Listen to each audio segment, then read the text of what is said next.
You fool! Warren is dead.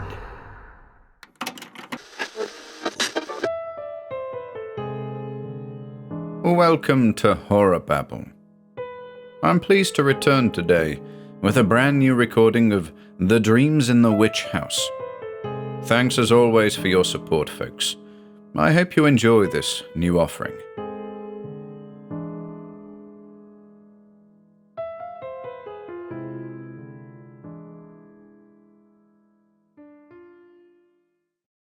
The Dreams in the Witch House by H.P. Lovecraft. 1. Whether the dreams brought on the fever or the fever brought on the dreams, Walter Gilman did not know. Behind everything crouched the brooding, festering horror of the ancient town, and of the mouldy, unhallowed garret gable where he wrote and studied and wrestled with figures and formulae when he was not tossing on the meagre iron bed. His ears were growing sensitive to a preternatural and intolerable degree, and he had long ago stopped the cheap mantel clock whose ticking had come to seem like a thunder of artillery. At night, the subtle stirring of the black city outside, the sinister scurrying of rats in the wormy partitions, and the creaking of hidden timbers in the centuried house were enough to give him a sense of strident pandemonium. The darkness always teemed with unexplained sound, and yet he sometimes shook with fear lest the noises he heard should subside and allow him to hear certain other fainter noises, which he suspected were lurking behind them. He was in the changeless, legend-haunted city of Arkham, with its clustering gambrel roofs that sway and sag over attics where witches hid from the king's men in the dark, olden days of the province. Nor was any spot in that city more steeped in macabre memory than the gable room which harboured him, for it was this house and this room which had likewise harboured old Keziah Mason, whose flight from Salem jail at the last no one was ever able to explain. That was in 1692. The jailer had gone mad and babbled of a small, white-fanged furry thing which scuttled out of Keziah's cell, and not even Cotton Mather could explain the curves and angles smeared on the greystone walls with some red, sticky fluid. Possibly Gilman ought not to have studied so hard. Non-Euclidean calculus and quantum physics are enough to stretch any brain, and when one mixes them with folklore and tries to trace a strange background of multidimensional reality behind the ghoulish hints of the Gothic tales and the wild whispers of the chimney corner, one can hardly expect to be wholly free from mental tension. Gilman came from Haverhill, but it was only after he had entered college in Arkham that he began to connect his mathematics with the fantastic legends of elder magic. Something in the air of the hoary town worked obscurely on his imagination. The professors at Miskatonic had urged him to slacken up, and had voluntarily cut down his course at several points. Moreover, they had stopped him from consulting the dubious old books on forbidden secrets that were kept under lock and key in a vault at the university library. But all these precautions came late in the day, so that Gilman had some terrible hints from the dreaded Necronomicon of Abdul Alhazred, the fragmentary book of Ibon, and the suppressed Unaussprechlichen Kulten of von Janst to correlate with his abstract formulae on the properties of space and the linkage of dimensions known and unknown. He knew his room was in the old witch house. That, indeed, was why he had taken it. There was much in the Essex County records about Keziah Mason's trial, and what she had admitted under pressure to the court of Uy and Termina had fascinated Gilman beyond all reason. She had told Judge Haythorne of lines and curves that could be made to point out directions leading through the walls of space to other spaces beyond, and had implied that such lines and curves were frequently used at certain midnight meetings in the dark valley of the White Stone beyond Meadow Hill, and on the unpeopled island in the river. She had spoken also of the Black Man, of her oath, and of her new secret name of Nahab. Then she had drawn those devices on the walls of her cell and vanished.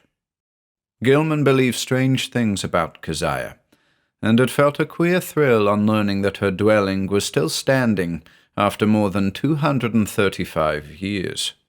When he heard the hushed Arkham whispers about Keziah's persistent presence in the old house and the narrow streets, about the irregular human tooth marks left on certain sleepers in that and other houses, about the childish cries heard near May Eve and Hallowmass, about the stench often noted in the old house's attic just after those dreaded seasons, and about the small, furry, sharp-toothed thing which haunted the mouldering structure in the town and nuzzled people curiously in the black hours before dawn, he resolved to live in the place at any cost.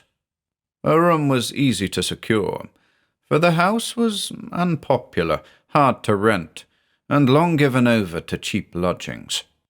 Gilman could not have told what he expected to find there, but he knew he wanted to be in the building where some circumstance had more or less suddenly given a mediocre old woman of the 17th century an insight into mathematical depths perhaps beyond the utmost modern delvings of Planck, Heisenberg, Einstein, and de Sitter. He studied the timber and plaster walls for traces of cryptic designs at every accessible spot where the paper had peeled, and within a week managed to get the eastern attic room where Keziah was held to have practiced her spells. It had been vacant from the first, for no one had ever been willing to stay there long, but the Polish landlord had grown wary about renting it. Yet nothing whatever happened to Gilman till about the time of the fever. No ghostly Keziah flitted through the sombre halls and chambers. No small furry thing crept into his dismal eyrie to nuzzle him, and no record of the witch's incantations rewarded his constant search.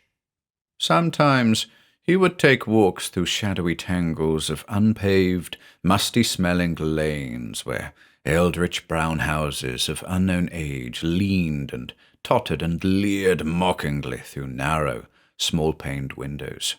Here, he knew strange things had happened once, and there was a faint suggestion behind the surface that everything of that monstrous past might not, at least in the darkest, narrowest, and most intricately crooked alleys, have utterly perished.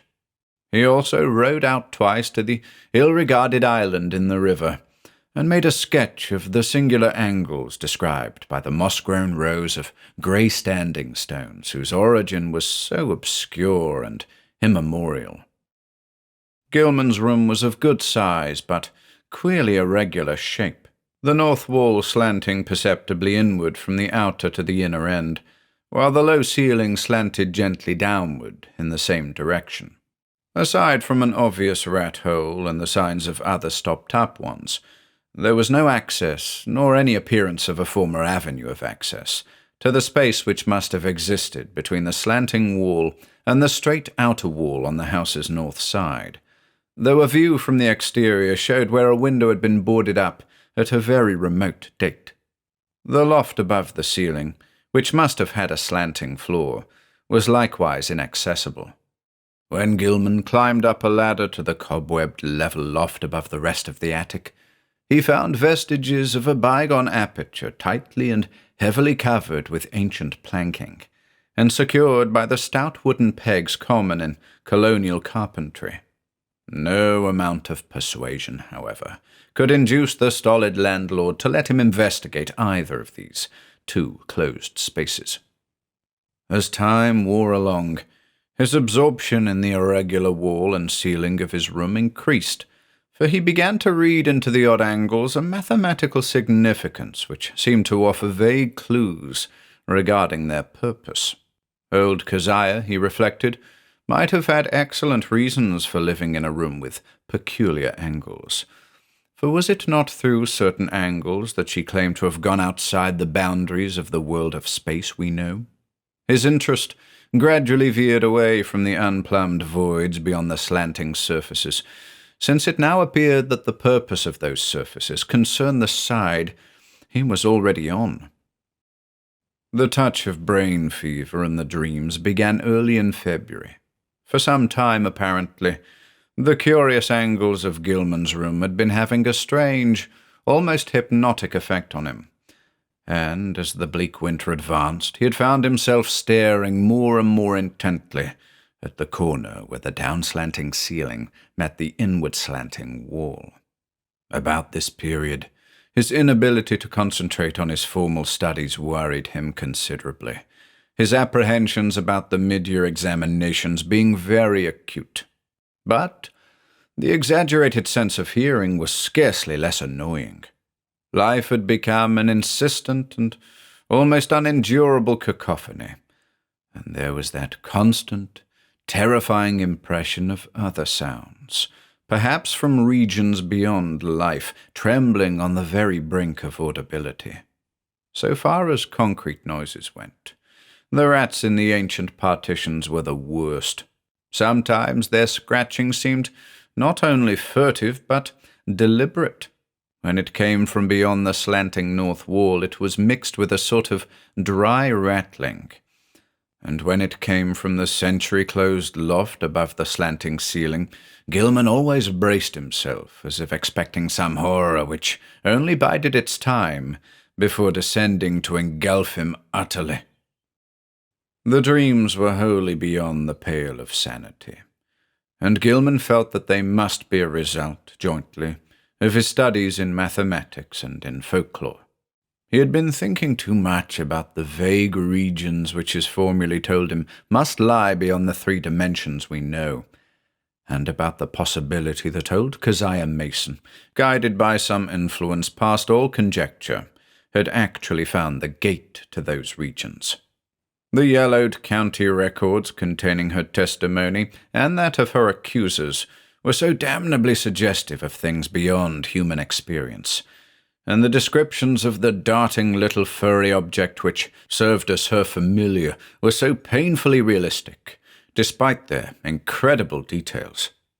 That object, no larger than a good-sized rat, and quaintly called by the townspeople Brown Jenkin, seemed to have been the fruit of a remarkable case of sympathetic herd delusion. For in 1692, no less than 11 persons had testified to glimpsing it. There were recent rumors, too, with a baffling and disconcerting amount of agreement. Witnesses said it had long hair and the shape of a rat, but that its sharp-toothed, bearded face was evilly human, while its paws were like tiny human hands. It took messages betwixt old Keziah and the devil, and was nursed on the witch's blood, which it sucked like a vampire. Its voice was a kind of loathsome titter, and it could speak all languages. Of all the bizarre monstrosities in Gilman's dreams, nothing filled him with greater panic and nausea than this blasphemous and diminutive hybrid, whose image flitted across his vision in a form 1,000-fold more hateful than anything his waking mind had deduced from the ancient records and the modern whispers. Gilman's dreams consisted largely in plunges through limitless abysses of inexplicably colored twilight and bafflingly disordered sound, abysses whose material and gravitational properties and whose relation to his own entity he could not even begin to explain. He did not walk or climb, fly or swim, crawl or wriggle, yet always experienced a mode of motion partly voluntary and partly involuntary. Of his own condition he could not well judge, for sight of his arms, legs, and torso seemed always cut off by some odd disarrangement of perspective, but he felt that his physical organization and faculties were somehow marvelously transmuted and obliquely projected, though not without a certain grotesque relationship to his normal portions and properties. The abysses were by no means vacant, being crowded with indescribably angled masses of alien-hued substance, some of which appeared to be organic, while others seemed inorganic.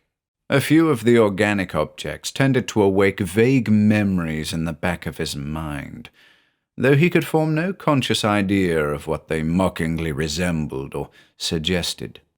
In the later dreams, he began to distinguish separate categories into which the organic objects appeared to be divided, and which seemed to involve in each case a radically different species of conduct pattern and basic motivation. Of these categories, one seemed to him to include objects slightly less illogical and irrelevant in their motions than the members of the other categories. All the objects, organic and inorganic alike, were totally beyond description, or even comprehension. Gilman sometimes compared the inorganic masses to prisms, labyrinths, clusters of cubes and planes, and cyclopean buildings, and the organic things struck him variously as groups of bubbles, octopi, centipedes, living Hindu idols, and intricate arabesques roused into a kind of Ophidian animation. Everything he saw was unspeakably menacing and horrible, and whenever one of the organic entities appeared by its motions to be noticing him, he felt a stark, hideous fright which generally jolted him awake. Of how the organic entities moved, he could tell no more than of how he moved himself. In time, he observed a further mystery: the tendency of certain entities to appear suddenly out of empty space, or to disappear totally with equal suddenness. The shrieking, roaring confusion of sound which permeated the abysses was past all analysis as to pitch, timbre, or rhythm, but seemed to be synchronous with vague, visual changes in all the indefinite objects, organic and inorganic alike. Gilman had a constant sense of dread that it might rise to some unbearable degree of intensity during one or another of its obscure, relentlessly inevitable fluctuations. But it was not in these vortices of complete alienage that he saw Brown Jenkin. That shocking little horror was reserved for certain lighter, sharper dreams which assailed him just before he dropped into the fullest depths of sleep. He would be lying in the dark, fighting to keep awake, when a faint, lambent glow would seem to shimmer around the centuried room, showing in a violet mist the convergence of angled planes, which had seized his brain so insidiously. The horror would appear to pop out of the rat-hole in the corner and patter toward him over the sagging, wide-planked floor with evil expectancy in its tiny, bearded human face. But mercifully, this dream always melted away before the object got close enough to nuzzle him. It had hellishly long, sharp, canine teeth. Gilman tried to stop up the rat-hole every day, but each night the real tenants of the partitions would gnaw away the obstruction, whatever it might be. Once, he had the landlord nail tin over it, but the next night the rats gnawed a fresh hole, in making which they pushed or dragged out into the room a curious little fragment of bone. Gilman did not report his fever to the doctor, for he knew he could not pass the examinations if ordered to the college infirmary, when every moment was needed for cramming. As it was, he failed in Calculus D and Advanced General Psychology, though not without hope of making up lost ground before the end of the term. It was in March, when the fresh element entered his lighter, preliminary dreaming, and the nightmare shape of Brown Jenkin began to be companioned by the nebulous blur which grew more and more to resemble a bent old woman. This addition disturbed him more than he could account for, but finally he decided that it was like an ancient crone whom he had twice actually encountered in the dark tangle of lanes near the abandoned wharves. On those occasions, the evil, sardonic, and seemingly unmotivated stare of the beldam had set him almost shivering, especially the first time, when an overgrown rat darting across the shadowed mouth of a neighboring alley had made him think irrationally of Brown Jenkin.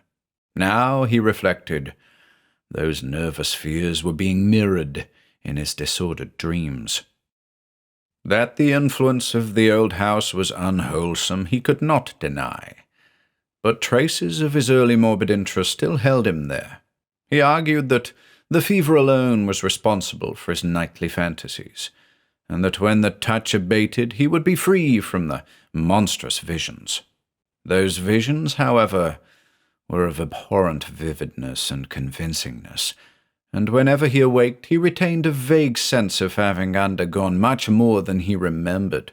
He was hideously sure that in unrecalled dreams he had talked with both Brown Jenkin and the old woman, and that they had been urging him to go somewhere with them, and to meet a third being of greater potency. Toward the end of March, he began to pick up in his mathematics, though other studies bothered him increasingly. He was getting an intuitive knack for solving Riemannian equations, and astonished Professor Arkham by his comprehension of fourth-dimensional and other problems which had floored all the rest of the class.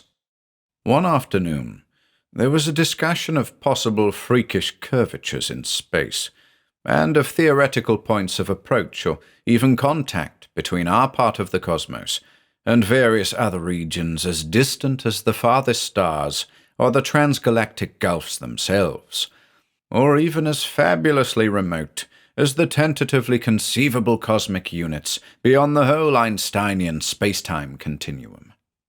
Gilman's handling of this theme filled everyone with admiration, even though some of his hypothetical illustrations caused an increase in the always plentiful gossip about his nervous and solitary eccentricity. What made the students shake their heads was his sober theory that a man might, given mathematical knowledge admittedly beyond all likelihood of human acquirement, step deliberately from the earth to any other celestial body which might lie at one of an infinity of specific points in the cosmic pattern. Such a step, he said, would require only 2 stages. First, a passage out of the three-dimensional sphere we know, and second, a passage back to the three-dimensional sphere at another point, perhaps one of infinite remoteness.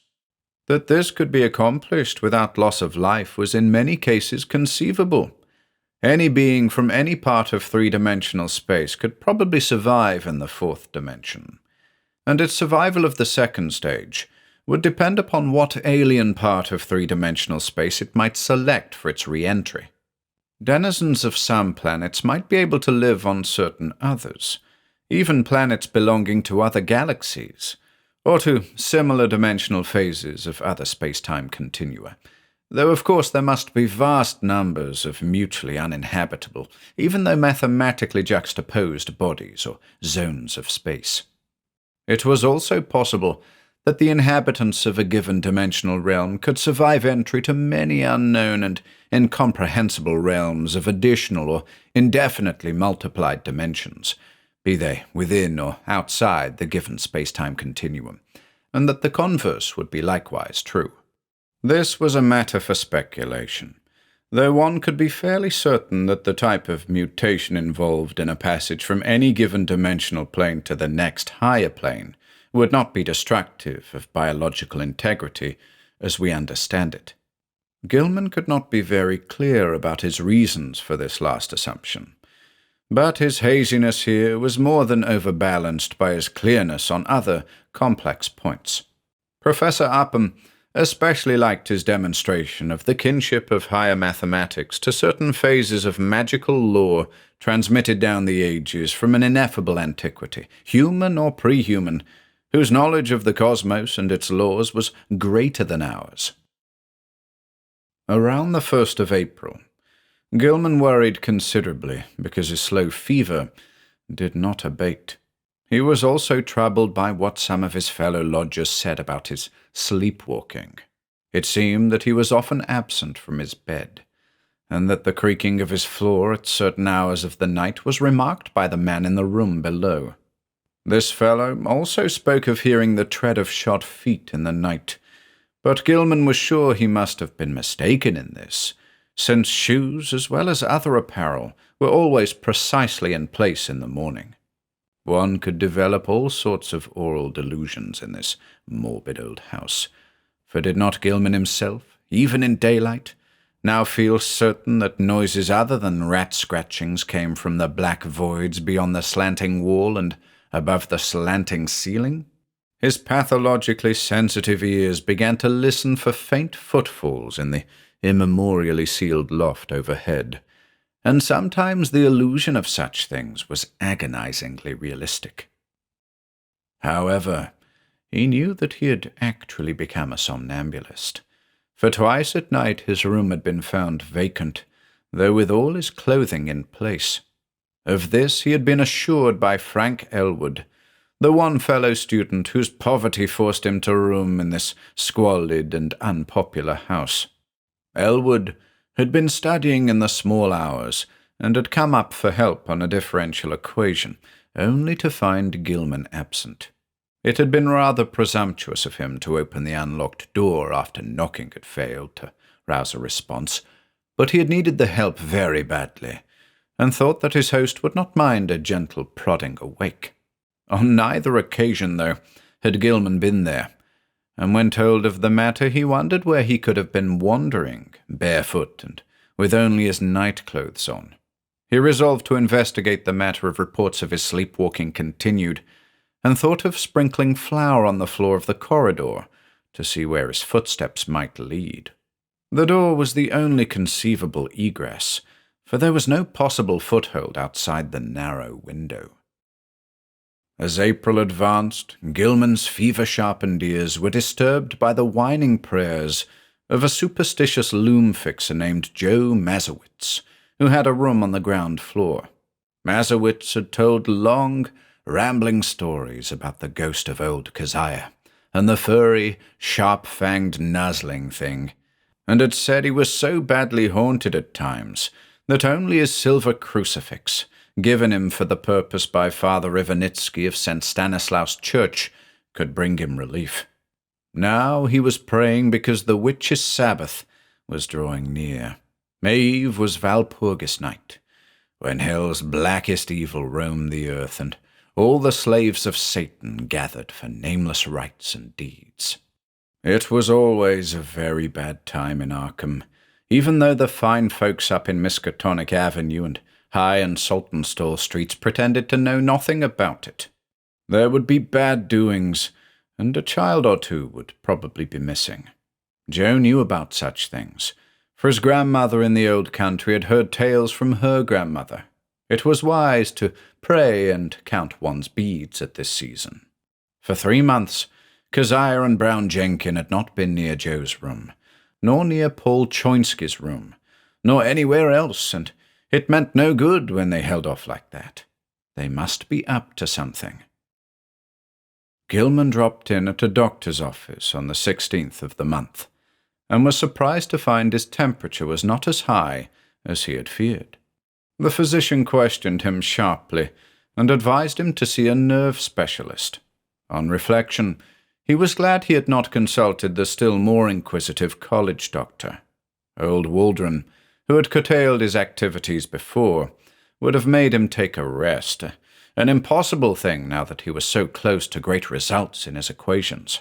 He was certainly near the boundary between the known universe and the fourth dimension, and who could say how much farther he might go?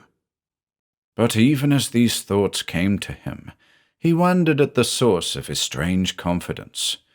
Did all of this perilous sense of imminence come from the formulae on the sheets he covered day by day? The soft, stealthy, imaginary footsteps in the sealed loft above were unnerving. And now, too, there was a growing feeling that somebody was constantly persuading him to do something terrible which he could not do. How about the somnambulism? Where did he go sometimes in the night? And what was that faint suggestion of sound which, once in a while, seemed to trickle through the maddening confusion of identifiable sounds even in broad daylight and full wakefulness? Its rhythm did not correspond to anything on earth, unless perhaps to the cadence of 1 or 2 unmentionable Sabbath chants, and sometimes he feared it corresponded to certain attributes of the vague shrieking or roaring in those wholly alien abysses of dream. The dreams were meanwhile getting to be atrocious. In the lighter preliminary phase, the evil old woman was now a fiendish distinctness, and Gilman knew she was the one who had frightened him in the slums. Her bent back, long nose, and shriveled chin were unmistakable, and her shapeless brown garments were like those he remembered. The expression on her face was one of hideous malevolence and exultation, and when he awaked he could recall a croaking voice that persuaded and threatened. He must meet the black man and go with them all to the throne of Azathoth at the center of ultimate chaos. That was what she said. He must sign in his own blood the Book of Azathoth and take a new secret name now that his independent delvings had gone so far. What kept him from going with her and Brown Jenkin and the other to the throne of chaos where the thin flutes piped mindlessly was the fact that he had seen the name Azathoth in the Necronomicon and knew it stood for a primal evil too horrible for description. The old woman always appeared out of thin air near the corner, where the downward slant met the inward slant. She seemed to crystallize at a point closer to the ceiling than to the floor, and every night she was a little nearer and more distinct before the dream shifted. Brown Jenkin, too, was always a little nearer at the last, and its yellowish-white fangs glistened shockingly in that unearthly violet phosphorescence. Its shrill, loathsome tittering stuck more and more in Gilman's head, and he could remember in the morning how it had pronounced the words Azathoth and Nyarlathotep. In the deeper dreams, everything was likewise more distinct, and Gilman felt that the twilight abysses around him were those of the fourth dimension, those organic entities whose motion seemed least flagrantly irrelevant and unmotivated were probably projections of life forms from our own planet, including human beings. What the others were in their own dimensional sphere or spheres, he dared not try to think. Two of the less irrelevantly moving things are rather large congeries of iridescent, prelately spheroidal bubbles and a very much smaller polyhedron of unknown colors and rapidly shifting surface angles seemed to take notice of him and follow him about or float ahead as he changed position among the Titan prisms, labyrinths, Cuban plane clusters, and quasi-buildings. And all the while the vague shrieking and roaring waxed louder and louder, as if approaching some monstrous climax of utterly unendurable intensity.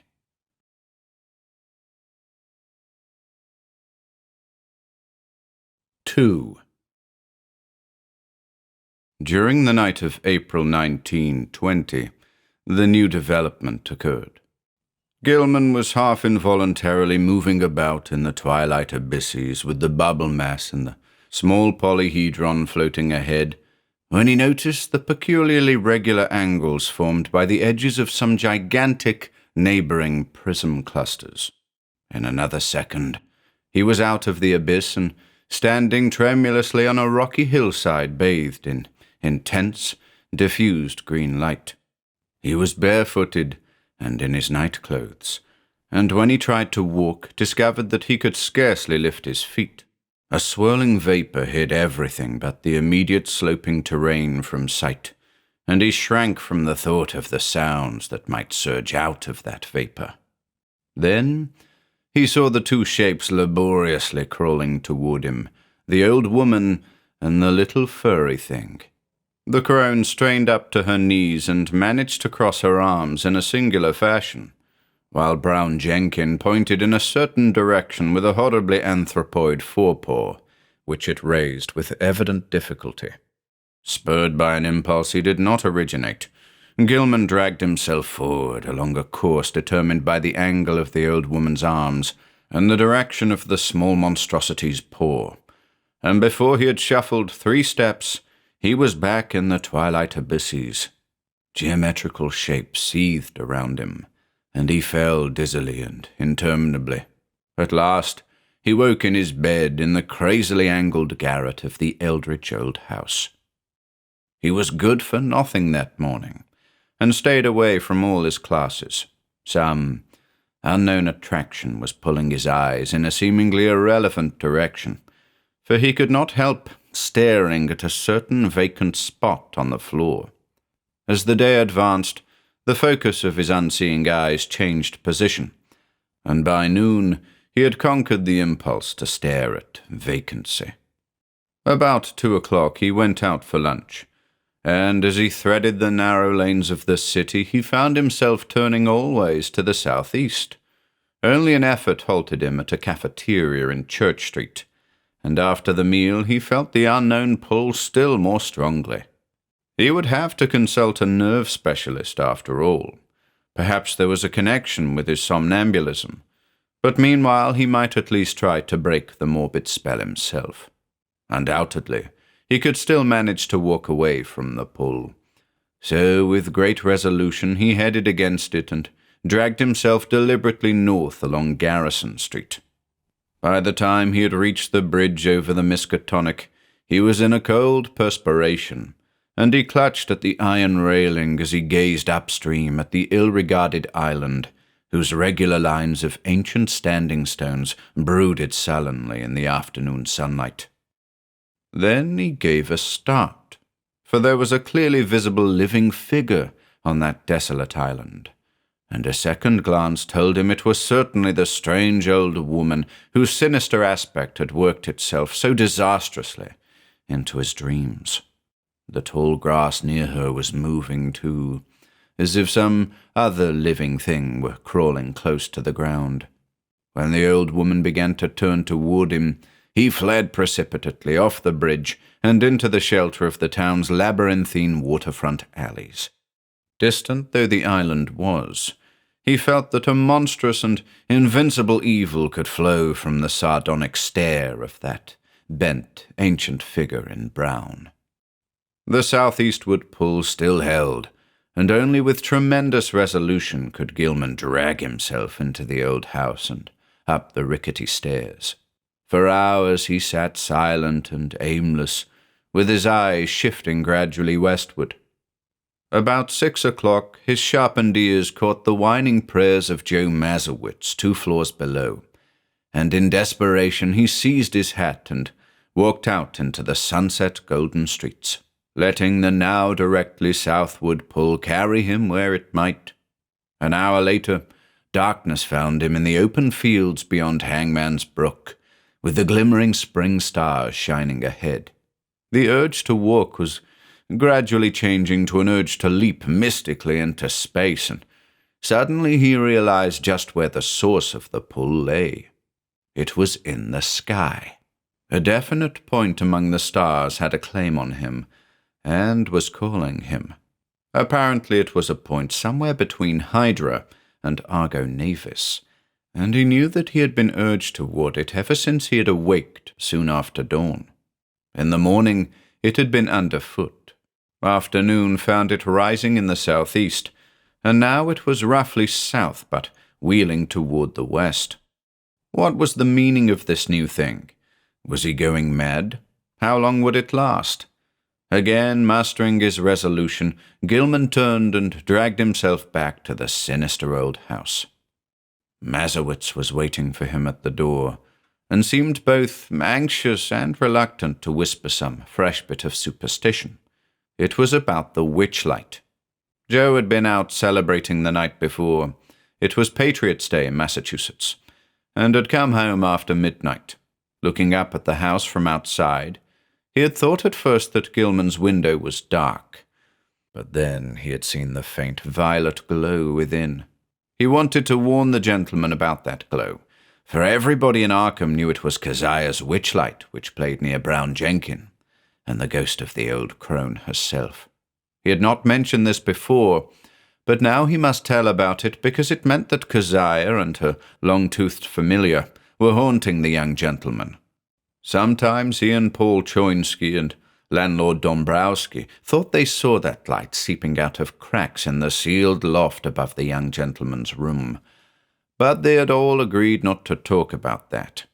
However, it would be better for the gentleman to take another room and get a crucifix from some good priest like Father Ivanitsky. As the man rambled on, Gilman felt a nameless panic clutch at his throat. He knew that Joe must have been half drunk when he came home the night before, yet this mention of a violet light in the garret window was of frightful import. It was a lambent glow of this sort which always played about the old woman and the small furry thing in those lighter, sharper dreams which prefaced his plunge into unknown abysses, and the thought that a wakeful second person could see the dream luminance was utterly beyond sane harbourage. Yet where had the fellow got such an odd notion? Had he himself talked as well as walked around the house in his sleep? No, Joe said, he had not, but he must check up on this. Perhaps Frank Elwood could tell him something, though he hated to ask. Fever, wild dreams, somnambulism, illusions of sounds, a pull toward a point in the sky, and now a suspicion of insane sleep-talking. He must stop studying, see a nerve specialist, and take himself in hand. When he climbed to the second story, he paused at Elwood's door, but saw that the other youth was out. Reluctantly, he continued up to his garret room and sat down in the dark. His gaze was still pulled to the southwest, but he also found himself listening intently for some sound in the closed loft above, and half imagining that an evil violet light seeped down through an infinitesimal crack in the low, slanting ceiling. That night, as Gilman slept, the violet light broke upon him with heightened intensity, and the old witch and small furry thing, getting closer than ever before, mocked him with inhuman squeals and devilish gestures. He was glad to sink into the vaguely roaring twilight abysses, though the pursuit of that iridescent bubble congeries and that kaleidoscopic little polyhedron was menacing and irritating. Then came the shift as vast converging planes of a slippery-looking substance loomed above and below him, a shift which ended in a flash of delirium and a blaze of unknown alien light in which yellow, carmine, and indigo were madly and inextricably blended.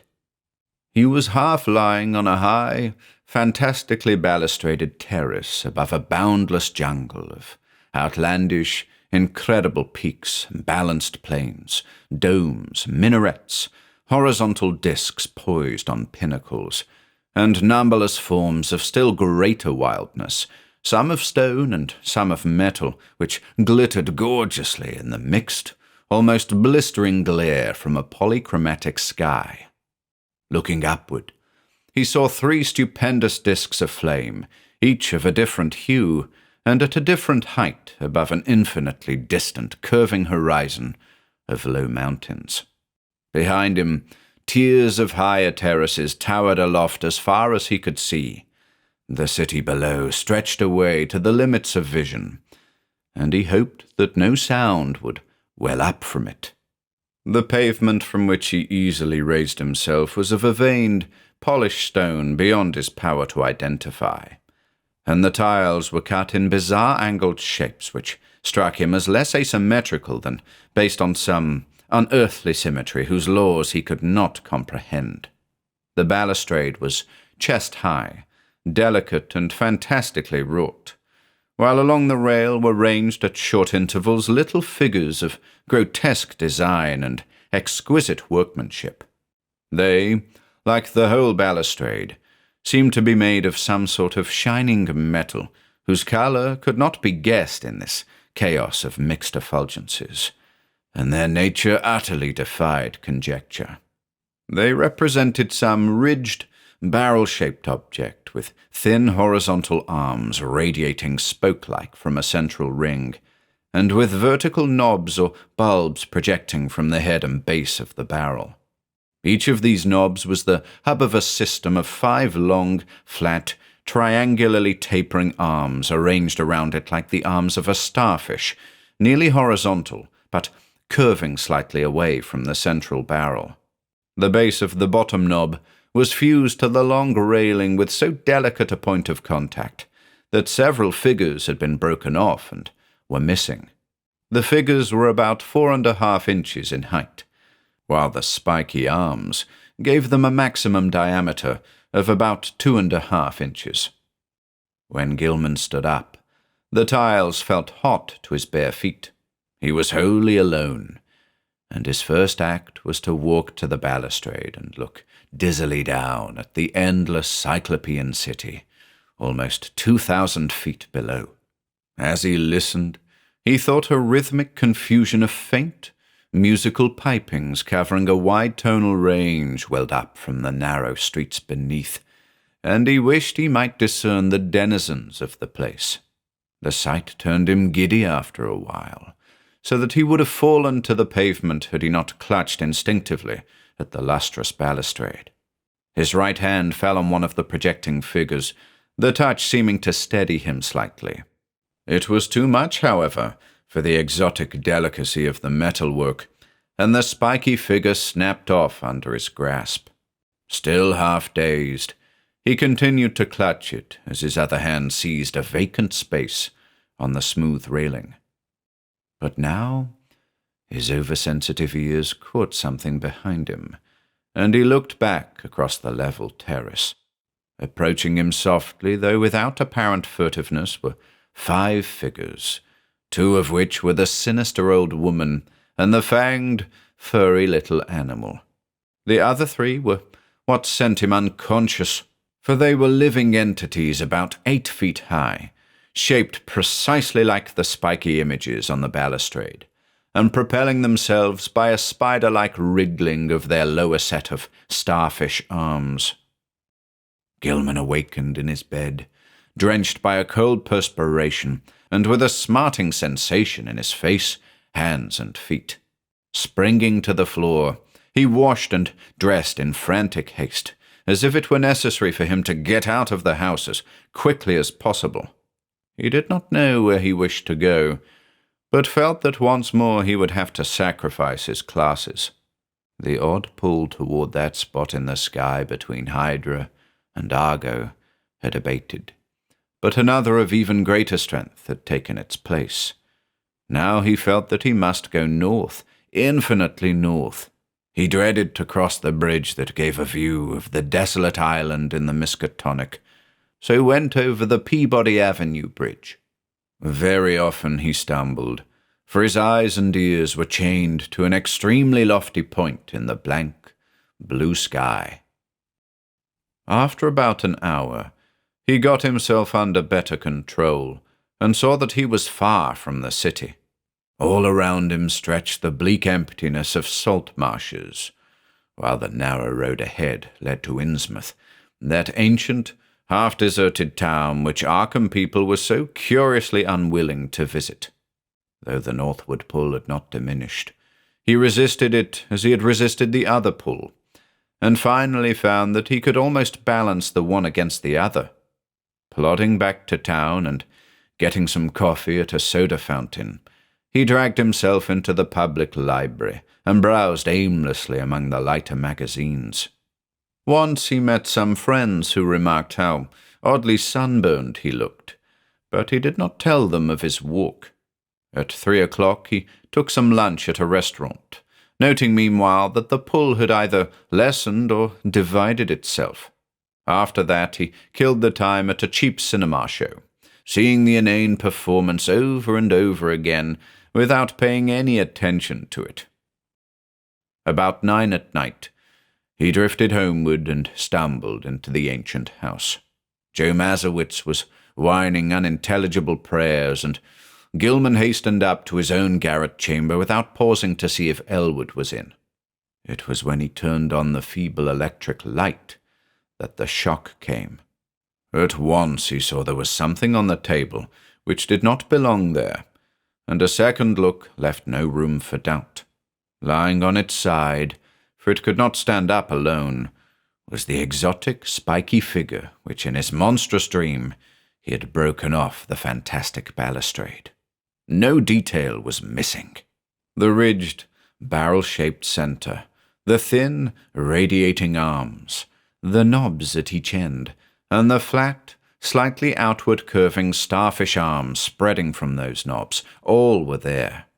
In the electric light, the color seemed to be a kind of iridescent gray veined with green. and Gilman could see amidst his horror and bewilderment that one of the knobs ended in a jagged break corresponding to its former point of attachment to the dream railing. Only his tendency toward a dazed stupor prevented him from screaming aloud. This fusion of dream and reality was too much to bear. Still dazed, he clutched at the spiky thing and staggered downstairs to landlord Dombrowski's quarters. The whining prayers of the superstitious loom-fixer were still sounding through the mouldy halls, but Gilman did not mind them now. The landlord was in, and greeted him pleasantly. No, he had not seen that thing before, and did not know anything about it.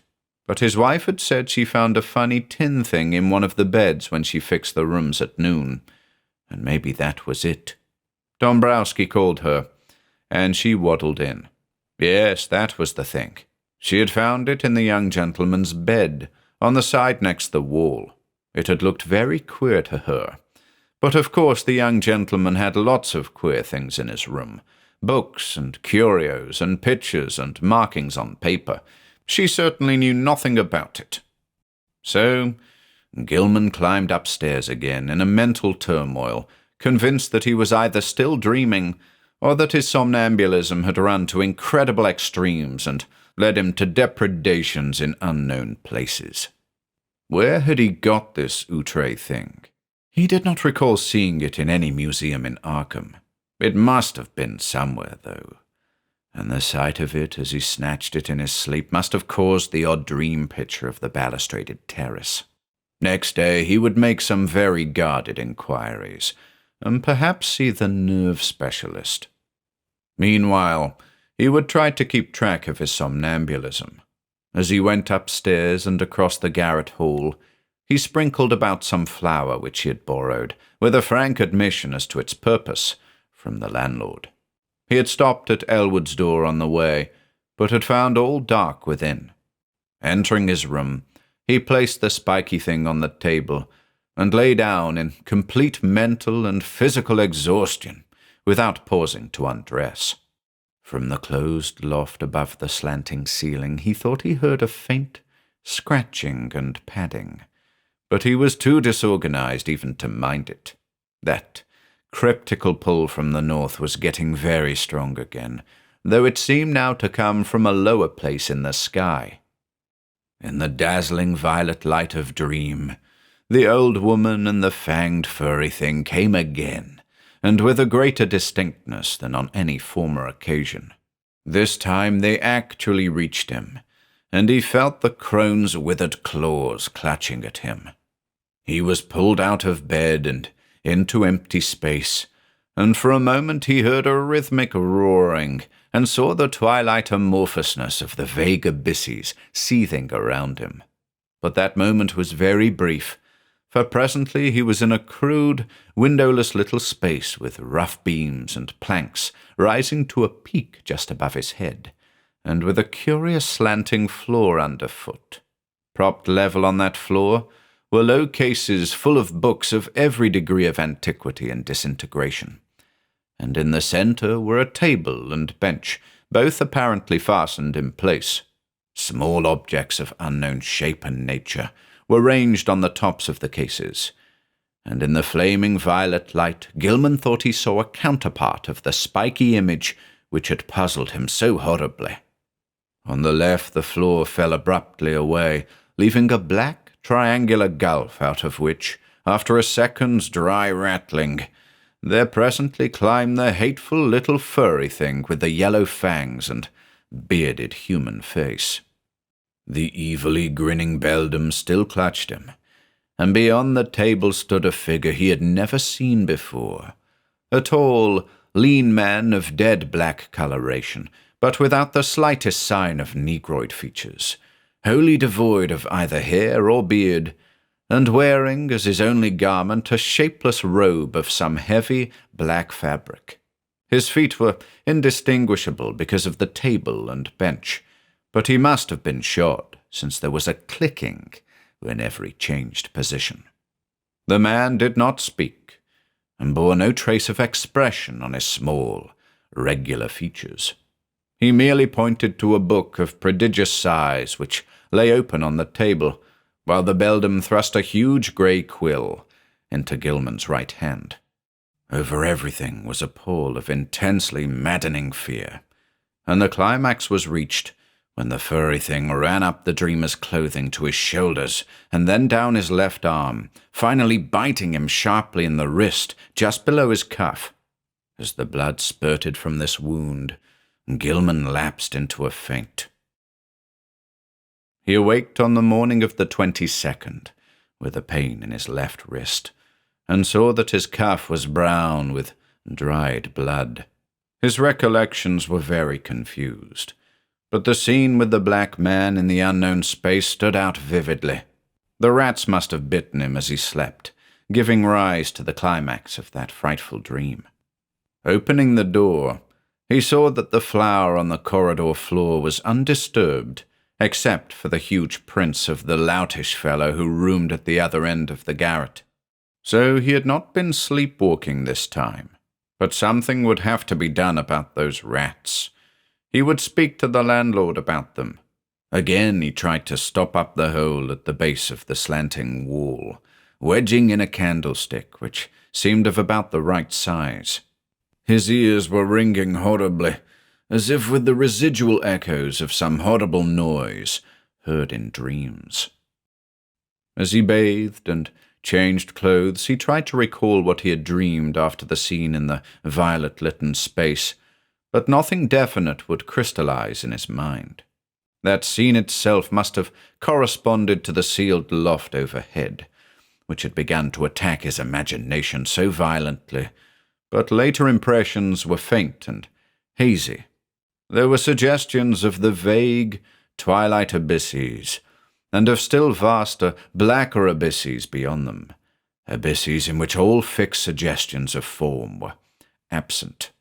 He had been taken there by the bubble congeries and the little polyhedron which always dogged him, but they, like himself, had changed to wisps of milky, barely luminous mist in this farther void of ultimate blackness. Something else had gone on ahead, a larger wisp which now and then condensed into nameless approximations of form, and he thought that their progress had not been in a straight line, but rather along the alien curves and spirals of some ethereal vortex which obeyed laws unknown to the physics and mathematics of any conceivable cosmos. Eventually, there had been a hint of vast leaping shadows, of a monstrous, half-acoustic pulsing, and of the thin, monotonous piping of an unseen flute. But that was all. Gilman decided he had picked up that last conception from what he had read in the Necronomicon about the mindless entity Azathoth, which rules all time and space from a curiously environed black throne at the center of chaos. When the blood was washed away, the wrist wound proved very slight, and Gilman puzzled over the location of the two tiny punctures. It occurred to him that there was no blood on the bedspread where he had lain, which was very curious in view of the amount on his skin and cuff. Had he been sleepwalking within his room, and had the rat bitten him as he sat in some chair or paused in some less rational position? He looked in every corner for brownish drops or stains, but did not find any. He had better, he thought, sprinkle flour within the room as well as outside the door, though, after all, no further proof of his sleepwalking was needed. He knew he did walk, and the thing to do now was to stop it. He must ask Frank Elwood for help. This morning, the strange pulls from space seemed lessened, though they were replaced by another sensation even more inexplicable. It was a vague, insistent impulse to fly away from his present situation, but held not a hint of the specific direction in which he wished to fly. As he picked up the strange spiky image on the table, he thought the older northward pull grew a trifle stronger, but even so it was wholly overruled by the newer and more bewildering urge. He took the spiky image down to Elwood's room, steeling himself against the whines of the loom fixer which welled up from the ground floor. Elwood was in, thank heaven, and appeared to be stirring about. There was time for a little conversation before leaving for breakfast and college, so Gilman hurriedly poured forth an account of his recent dreams and fears. His host was very sympathetic and agreed that something ought to be done. He was shocked by his guest's drawn, haggard aspect, and noticed the queer, abnormal-looking sunburn which others had remarked during the past week. There was not much, though, that he could say. He had not seen Gilman on any sleepwalking expedition, and had no idea what the curious image could be. He had, though, heard the French-Canadian who lodged just under Gilman talking to Mazowitz one evening. They were telling each other how badly they dreaded the coming of Walpurgis night, now only a few days off, and were exchanging pitying comments about the poor, doomed young gentleman. De Rocher, the fellow under Gilman's room, had spoken of nocturnal footsteps, both shod and unshod, and of the violet light he saw one night when he had stolen fearfully up to peer through Gilman's keyhole. He had not dared to peer, he told Mazowitz, after he had glimpsed that light through the cracks around the door. There had been soft talking, too, and as he began to describe it, his voice had sunk to an inaudible whisper. Elwood could not imagine what had set these superstitious creatures gossiping, but suppose their imaginations had been roused by Gilman's late hours and somnolent walking and talking on the one hand, and by the nearness of traditionally feared May-Eve on the other hand. That Gilman talked in his sleep was plain, and it was obviously from de Rocher's keyhole listenings that the delusive notion of the violet dreamlight had got abroad. These simple people were quick to imagine they had seen any odd thing they had heard about. As for a plan of action, Gilman had better move down to Elwood's room and avoid sleeping alone.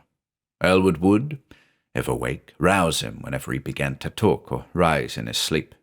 Very soon, too, he must see the specialist. Meanwhile, they would take the spiky image around to the various museums and to certain professors, seeking identification and stating that it had been found in a public rubbish can. Also, Dombrowski must attend to the poisoning of those rats in the walls. Braced up by Elwood's companionship, Gilman attended classes that day. Strange urges still tugged at him, but he could sidetrack them with considerable success. During a free period, he showed the queer image to several professors, all of whom were intensely interested, though none of them could shed any light upon its nature or origin. That night he slept on a couch which Elwood had had the landlord bring to the second-story room, and for the first time in weeks was wholly free from disquieting dreams. But the feverishness still hung on, and the whines of the loom fixer were an unnerving influence. During the next few days, Gilman enjoyed an almost perfect immunity from morbid manifestations. He had, Elwood said, showed no tendency to talk or rise in his sleep, and meanwhile the landlord was putting rat poison everywhere. The only disturbing element was the talk among the superstitious foreigners, whose imaginations had become highly excited. Mazowitz was always trying to make him get a crucifix, and finally forced one upon him, which he said had been blessed by the good Father Ivanitchki. De Rocher, too, had something to say. In fact, he insisted that cautious steps had sounded in the now vacant room above him on the first and second nights of Gilman's absence from it.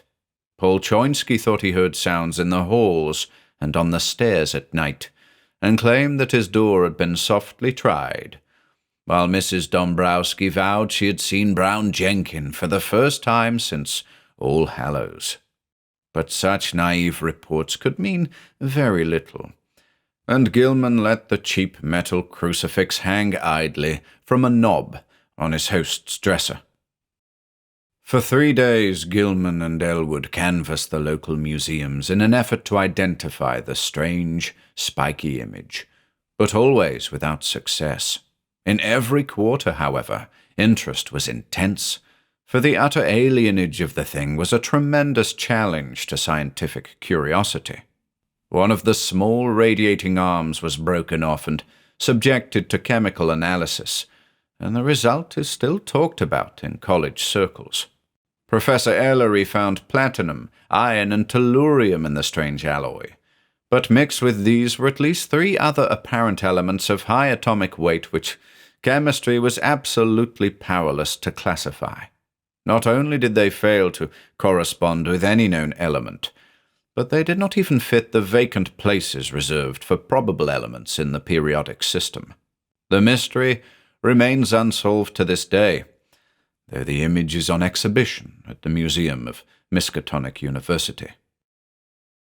On the morning of April 27, a fresh rat hole appeared in the room where Gilman was a guest, but Dombrowski tinned it up during the day. The poison was not having much effect, for scratchings and scarrings in the walls were virtually undiminished. Elwood was out late that night, and Gilman waited up for him. He did not wish to go to sleep in a room alone, especially since he thought he had glimpsed in the evening twilight the repellent old woman whose image had become so horribly transferred to his dreams. He wondered who she was, and what had been near her rattling the tin can in a rubbish heap at the mouth of a squalid courtyard. The crone had seemed to notice him and leer evilly at him, though perhaps this was merely his imagination. The next day, both youths felt very tired, and knew they would sleep like logs when night came.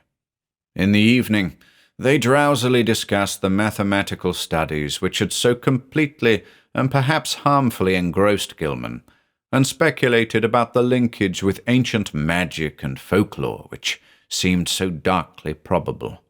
They spoke of old Keziah Mason, and Elwood agreed that Gilman had good scientific grounds for thinking she might have stumbled on strange and significant information.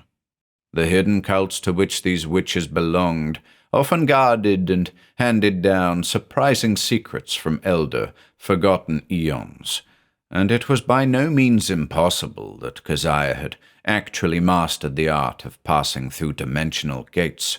Tradition emphasizes the uselessness of material barriers in halting a witch's motions, and who can say what underlies the old tales of broomstick rides through the night?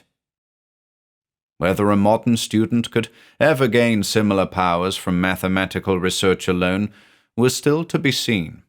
Success, Gilman added, might lead to dangerous and unthinkable situations, for who could foretell the conditions pervading an adjacent but normally inaccessible dimension?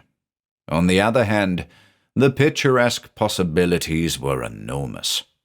Time could not exist in certain belts of space, and by entering and remaining in such a belt, one might preserve one's life and age indefinitely, never suffering organic metabolism or deterioration, except for slight amounts incurred during visits to one's own or similar planes. One might, for example, pass into a timeless dimension and emerge at some remote period of the Earth's history as young as before. Whether anybody had ever managed to do this, one could hardly conjecture with any degree of authority. Old legends are hazy and ambiguous, and in historic times all attempts at crossing forbidden gaps seem complicated by strange and terrible alliances with beings and messengers from outside. There was the immemorial figure of the deputy or messenger of hidden and terrible powers, the Black Man of the witch cult, and the Nyarlathotep of the Necronomicon. There was, too, the baffling problem of the lesser messengers or intermediaries, the quasi-animals and queer hybrids which legend depicts as witches' familiars. As Gilman and Elwood retired, too sleepy to argue further, they heard Joe Mazowitz reel into the house half-drunk and shuddered at the desperate wildness of his whining prayers. That night, Gilman saw the violet light again. In his dream, he had heard a scratching and gnawing in the partitions, and thought that someone fumbled clumsily at the latch. Then he saw the old woman and the small furry thing advancing toward him over the carpeted floor. The beldame's face was alight with inhuman exultation, and the little yellow-toothed morbidity tittered mockingly as it pointed at the heavily sleeping form of Elwood on the other couch across the room. A paralysis of fear stifled all attempts to cry out. As once before, the hideous crone seized Gilman by the shoulders, yanking him out of bed and into empty space. Again the infinitude of the shrieking twilight abysses flashed past him, but in another second he thought he was in a dark, muddy, unknown alley of fetid odours, with the rotting walls of ancient houses towering up on every hand. Ahead was the robed black man he had seen in the peaked space in the other dream, while from a lesser distance the old woman was beckoning and grimacing imperiously. Brown Jenkin was rubbing itself with a kind of affectionate playfulness around the ankles of the black man, which the deep mud largely concealed. There was a dark, open doorway on the right, to which the black man silently pointed. Into this the grimacing crone started, dragging Gilman after her by his pajama sleeve. There were evil-smelling staircases which creaked ominously, and on which the old woman seemed to radiate a faint, violet light, and finally a door leading off a landing. The crone fumbled with the latch and pushed the door open, motioning to Gilman to wait and disappearing inside the black aperture. The youth's oversensitive ears caught a hideous strangled cry, and presently the beldame came out of the room bearing a small, senseless form which she thrust at the dreamer, as if ordering him to carry it. The sight of this form, and the expression on its face, broke the spell. Still too dazed to cry out, he plunged recklessly down the noisome staircase and into the mud outside, halting only when seized and choked by the waiting black man. As consciousness departed, he heard the faint, shrill tittering of the fanged, rat-like abnormality.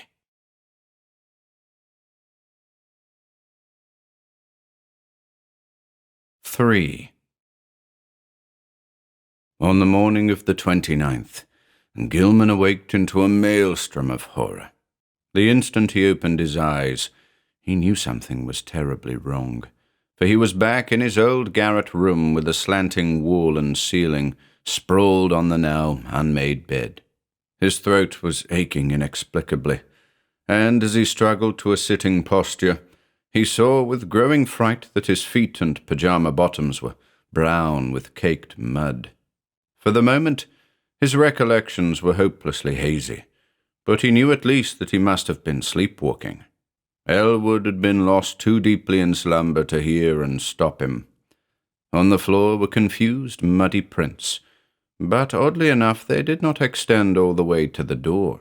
The more Gilman looked at them, the more peculiar they seemed, for, in addition to those he could recognize as his, there were some smaller, almost round markings, such as the legs of a large chair or table might make, except that most of them tended to be divided into halves. There were also some curious muddy rat tracks leading out of a fresh hole and back into it again. Utter bewilderment and the fear of madness racked Gilman as he staggered to the door and saw that there were no muddy prints outside. The more he remembered of his hideous dream, the more terrified he felt, and it added to his desperation to hear Joe Mazowitz chanting mournfully 2 floors below. Descending to Elwood's room, he roused his still sleeping host and began telling of how he had found himself, but Elwood could form no idea of what might really have happened. Where Gilman could have been, how he got back to his room without making tracks in the hall, and how the muddy, furniture-like prints came to be mixed with his in the garret chamber, were wholly beyond conjecture. Then there were those dark, livid marks on his throat, as if he had tried to strangle himself. He put his hands up to them, but found that they did not even approximately fit. While they were talking, de Rocher dropped in to say that he had heard a terrific clattering overhead in the dark, small hours.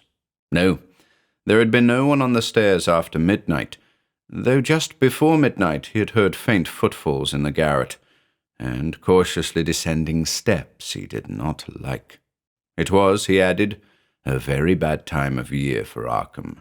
The young gentleman had better be sure to wear the crucifix Joe Mazowitz had given him.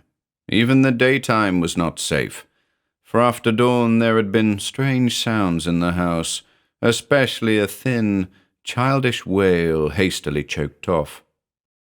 Gilman mechanically attended classes that morning, but was wholly unable to fix his mind on his studies.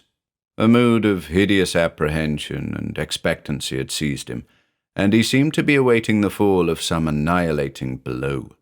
At noon, he lunched at the university spa, picking up a paper from the next seat as he waited for dessert. But he never ate that dessert, for an item on the paper's first page left him limp, wild-eyed, and able only to pay his check and stagger back to Elwood's room.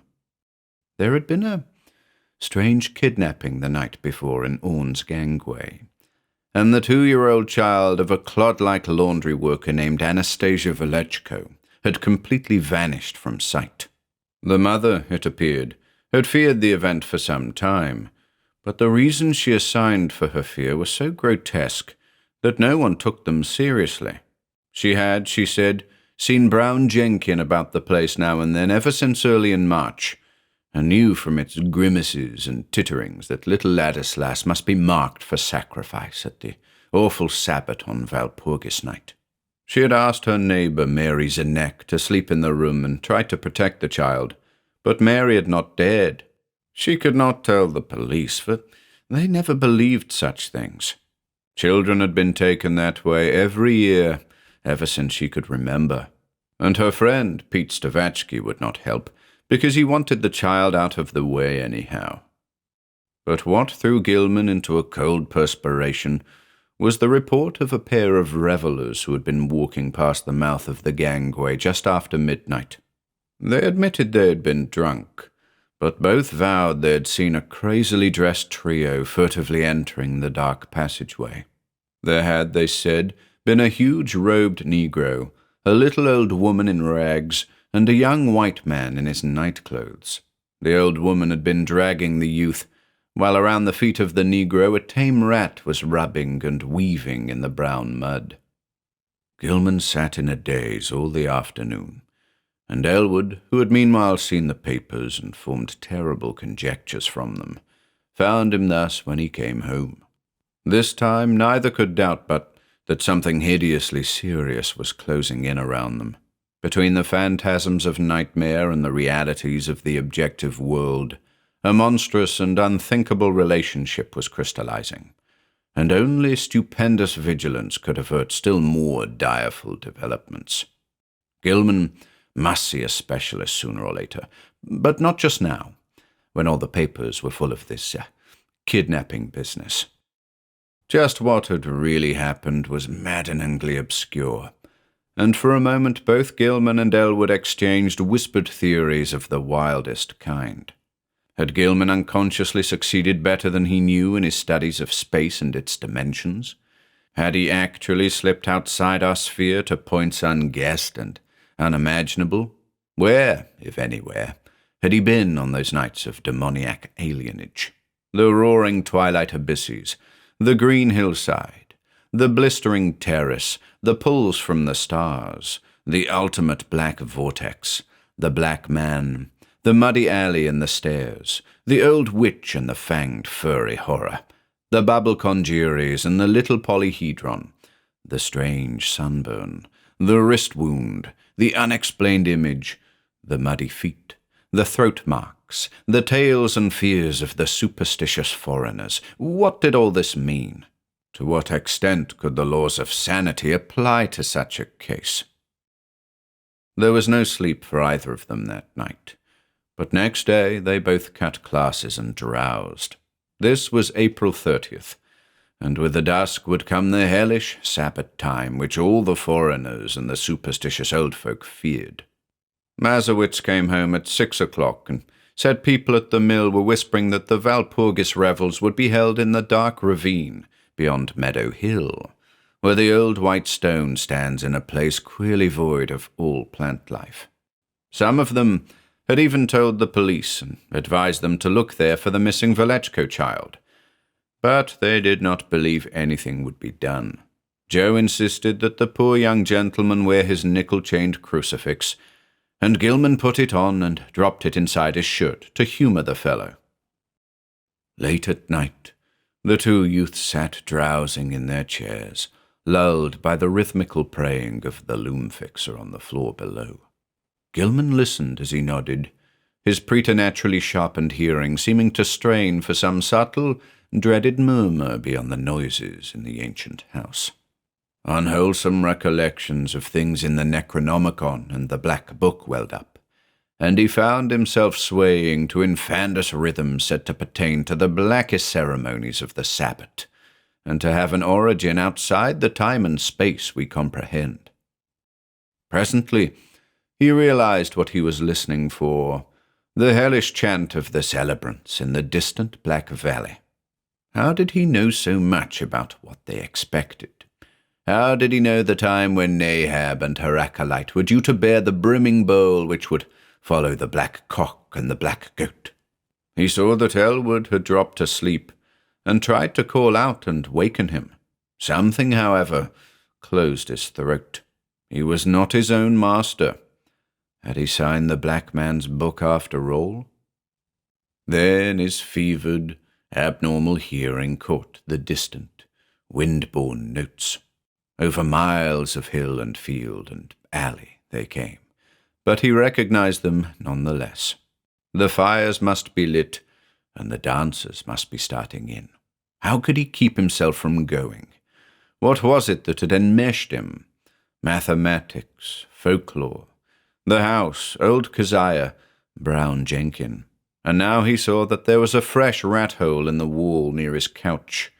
Above the distant chanting and the nearer praying of Joe Mazowitz came another sound, a stealthy, determined scratching in the partitions. He hoped the electric lights would not go out. Then he saw the fanged, bearded little face in the rat-hole, the accursed little face which he at last realized bore such a shocking, mocking resemblance to old Keziah's, and heard the faint fumbling at the door. The screaming twilight abysses flashed before him, and he felt himself helpless in the formless grasp of the iridescent bubble congeries. Ahead raced the small kaleidoscopic polyhedron, and all through the churning void there was a heightening and acceleration of the vague tonal pattern which seemed to foreshadow some unutterable and unendurable climax. He seemed to know what was coming, the monstrous burst of Walpurgis rhythm in whose cosmic timbre would be concentrated all the primal, ultimate space-time seethings which lie behind the massed spheres of matter, and sometimes break forth in measured reverberations that penetrate faintly to every layer of entity, and give hideous significance throughout the worlds to certain dreaded periods. But all this vanished in a second. He was again in the cramped, violet-lit peaked space with the slanting floor, the low cases of ancient books, the bench and table, the queer objects, and the triangular gulf at one side. On the table lay a small, white figure, an infant boy, unclothed and unconscious, while on the other side stood the monstrous, leering old woman with a gleaming, grotesque-hafted knife in her right hand, and a queerly proportioned pale metal bowl covered with curiously chased designs and having delicate lateral handles in her left. She was intoning some croaking ritual in a language which Gilman could not understand, but which seemed like something guardedly quoted in the Necronomicon. As the scene grew clear, he saw the ancient crone bend forward and extend the empty bowl across the table, and, unable to control his own motions, he reached far forward and took it in both hands, noticing as he did so its comparative lightness. At the same moment, the disgusting form of Brown Jenkin scrambled up over the brink of the triangular black gulf on his left. The crow now motioned him to hold the bowl in a certain position, while she raised the huge, grotesque knife above the small white victim, as high as her right hand could reach. The fanged, furry thing began tittering a continuation of the unknown ritual, while the witch croaked loathsome responses. Gilman felt a gnawing, poignant abhorrence shoot through his mental and emotional paralysis, and the light metal bowl shook in his grasp. A second later, the downward motion of the knife broke the spell completely, and he dropped the bowl with a resounding bell-like clangor, while his hands darted out frantically to stop the monstrous deed. In an instant he had edged up the slanting floor around the end of the table and wrenched the knife from the old woman's claws, sending it clattering over the brink of the narrow triangular gulf. In another instant, however, matters were reversed, for those murderous claws had locked themselves tightly around his own throat, while the wrinkled face was twisted with insane fury. He felt the chain of the cheap crucifix grinding into his neck, and in his peril wondered how the sight of the object itself would affect the evil creature. Her strength was altogether superhuman, but as she continued her choking, he reached feebly in his shirt and drew out the metal symbol, snapping the chain and pulling it free. At sight of the device, the witch seemed struck with panic, and her grip relaxed long enough to give Gilman a chance to break it entirely. He pulled the steel-like claws from his neck, and would have dragged the beldam over the edge of the gulf had not the claws received a fresh access of strength and closed in again. This time he resolved to reply in kind, and his own hands reached out for the creature's throat. Before she saw what he was doing, he had the chain of the crucifix twisted about her neck, and a moment later he had tightened it enough to cut off her breath.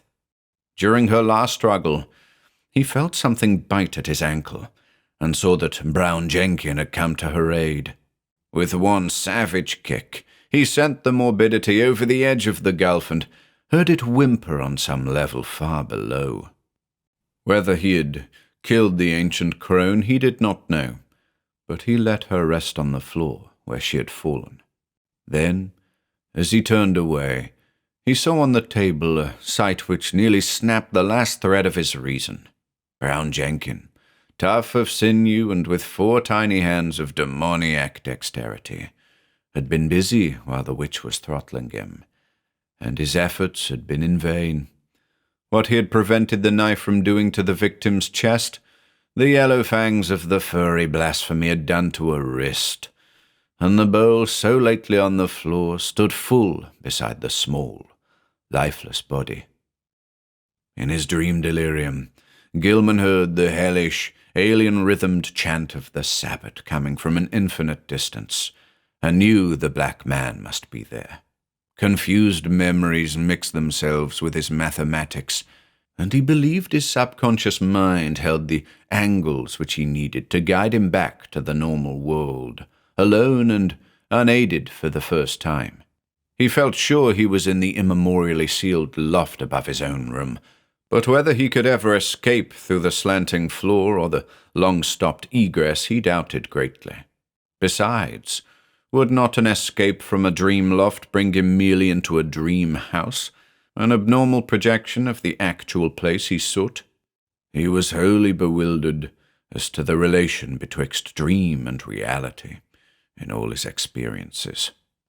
The passage through the vague abysses would be frightful, for the Walpurgis rhythm would be vibrating, and at last he would have to hear that hitherto veiled cosmic pulsing which he so mortally dreaded. Even now he could detect a low, monstrous shaking whose tempo he suspected all too well. At Sabbath time it always mounted and reached through to the worlds to summon the initiate to nameless rites. Half the chants of the Sabbath were patterned on this faintly overheard pulsing which no earthly ear could endure in its unveiled spatial fullness. Gilman wondered, too, whether he could trust his instinct to take him back to the right part of space. How could he be sure he would not land on that green-litten hillside of a far planet, on the tessellated terrace above the city of tentacled monsters somewhere beyond the galaxy, or in the spiral black vortices of that ultimate void of chaos, wherein reigns the mindless demon sultan, Azathoth? Just before he made the plunge, the violet light went out and left him in utter blackness. The witch, old Keziah, Nahab, that must have meant her death, and mixed with the distant chant of the Sabbat and the whimpers of Brown Jenkin in the gulf below, he thought he heard another and wilder whine from unknown depths.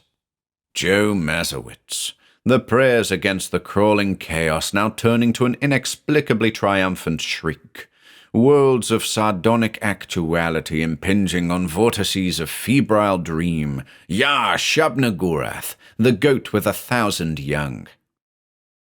They found Gilman on the floor of his queerly angled old garret room long before dawn, for the terrible cry had brought Desroches and Choinsky and Dombrowski and Mazowitz at once, and had even wakened the soundly sleeping Elwood in his chair. He was alive, and with open, staring eyes, but seemed largely unconscious. On his throat were the marks of murderous hands, and on his left ankle was a distressing rat bite. His clothing was badly rumpled, and Joe's crucifix was missing.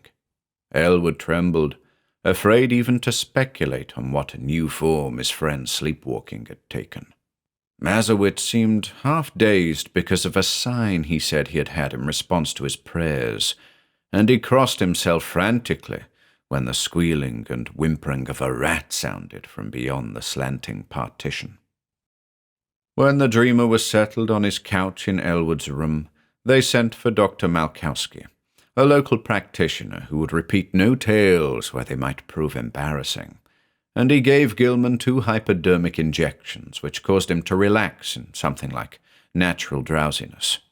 During the day, the patient regained consciousness at times and whispered his newest dream disjointedly to Elwood.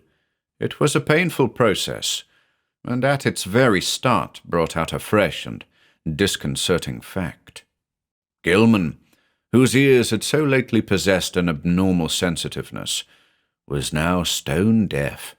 Dr. Malkowski, summoned again in haste, told Elwood that both eardrums were ruptured, as if by the impact of some stupendous sound, intense beyond all human conception or endurance. How such a sound could have been heard in the last few hours without arousing all the Miskatonic Valley was more than the honest physician could say. Elwood wrote his part of the colloquy on paper, so that a fairly easy communication was maintained. Neither knew what to make of the whole chaotic business, and decided it would be better if they thought as little as possible about it.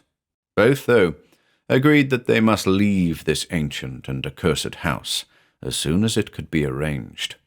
Evening papers spoke of a police raid on some curious revelers in a ravine beyond Meadow Hill just before dawn, and mentioned that the white stone there was an object of age-long superstitious regard. Nobody had been caught, but among the scattering fugitives had been glimpsed a huge Negro. In another column, it was stated that no trace of the missing child Ladislas Velechko had been found. The crowning horror came that very night. Elwood will never forget it, and was forced to stay out of college the rest of the term because of the resulting nervous breakdown. He had thought he heard rats in the partitions all the evening, but paid little attention to them.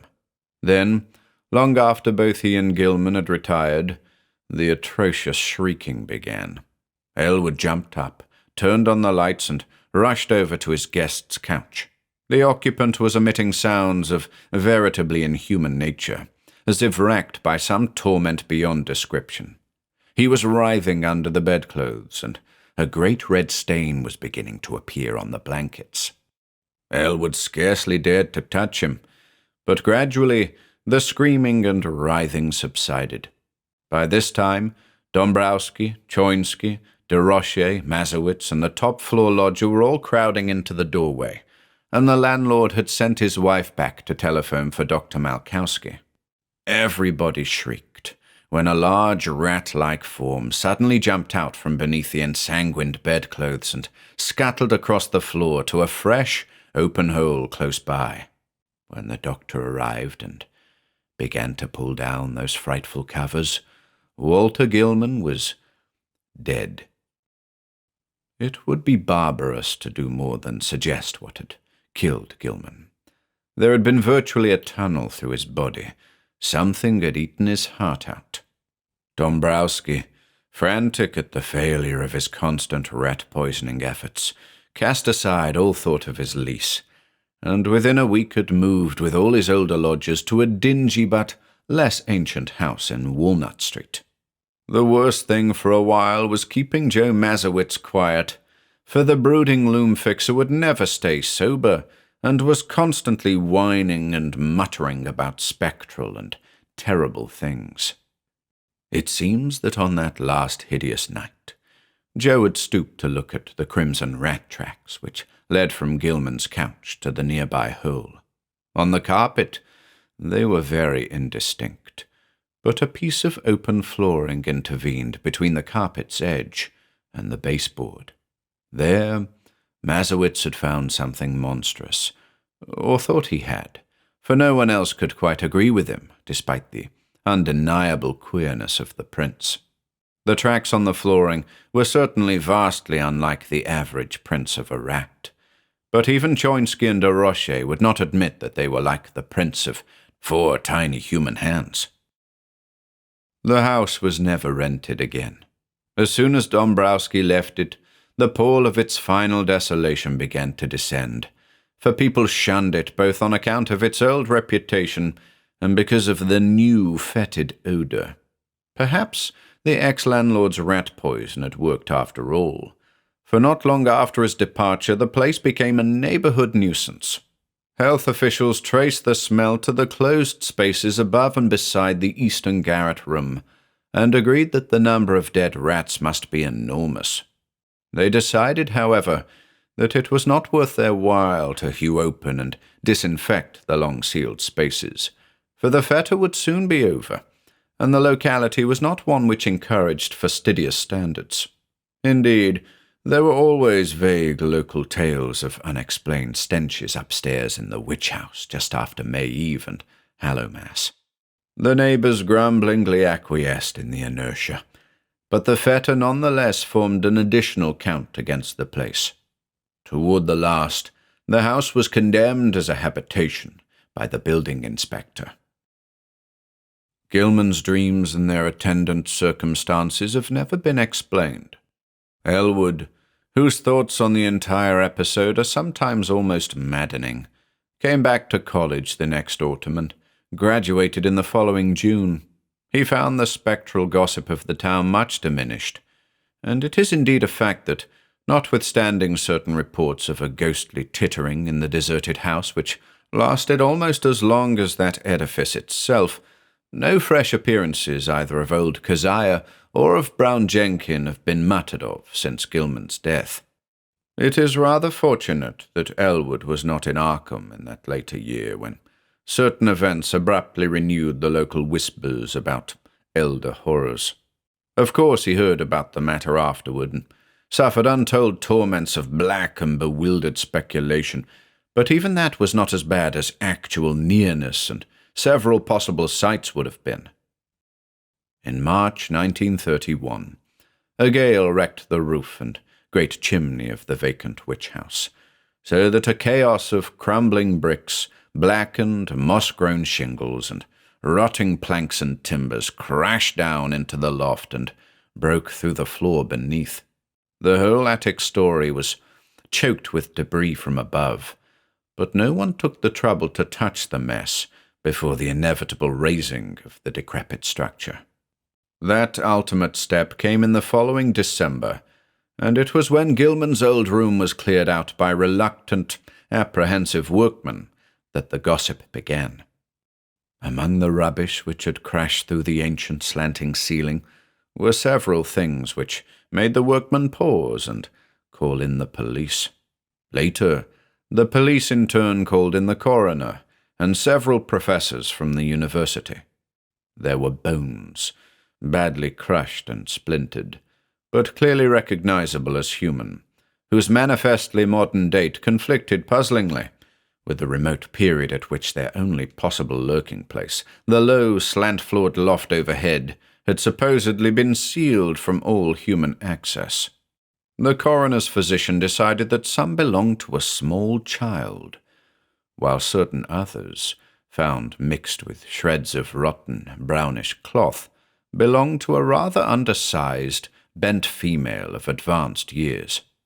Careful sifting of debris also disclosed many tiny bones of rats caught in the collapse, as well as older rat bones gnawed by small fangs in a fashion now and then highly productive of controversy and reflection. Other objects found included the mingled fragments of many books and papers, together with a yellowish dust left from the total disintegration of still older books and papers.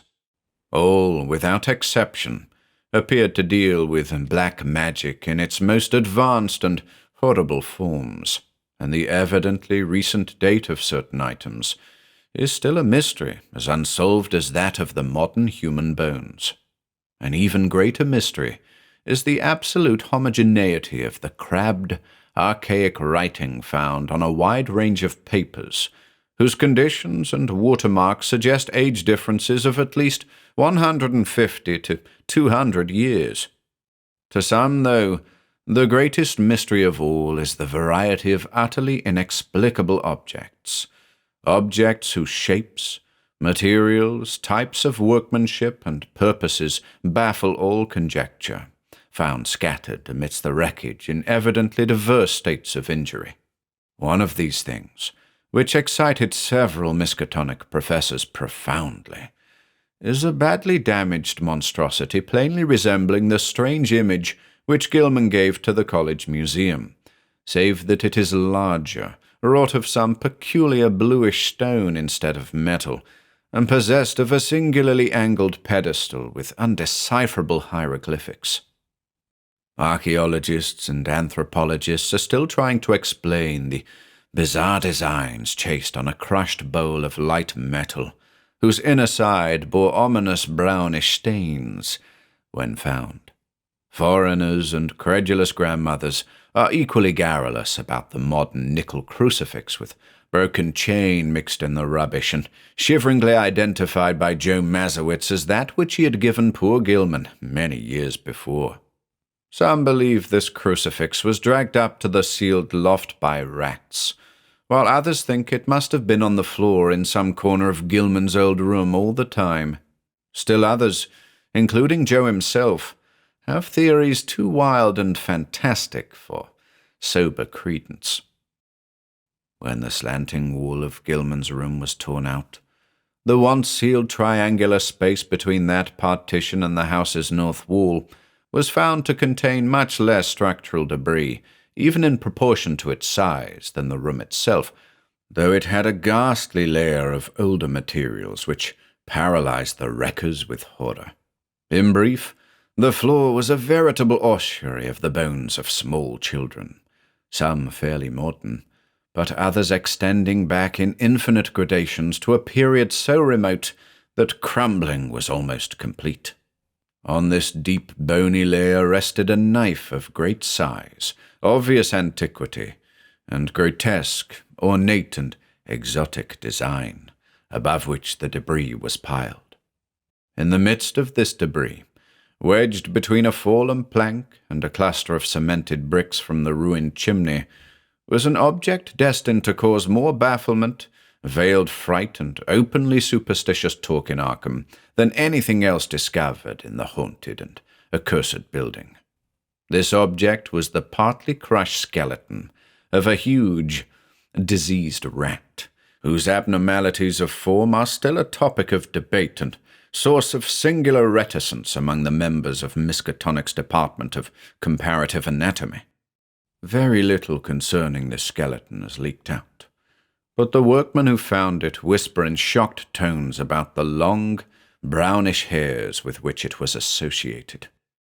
The bones of the tiny paws, it is rumored, imply prehensile characteristics more typical of a diminutive monkey than of a rat, while the small skull with its savage yellow fangs is of the utmost anomalousness, appearing from certain angles like a miniature, monstrously degraded parody of a human skull. The workmen crossed themselves in fright when they came upon this blasphemy, but later burned candles of gratitude in St. Stanislaus Church because of the shrill, ghostly tittering they felt they would never hear again.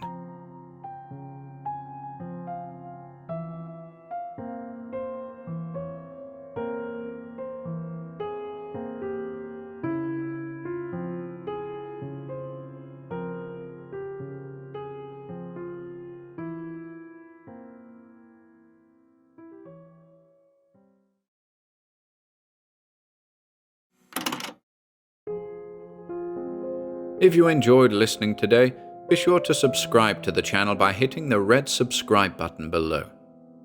After doing so, click the bell icon next to the subscribe button to receive new content notifications.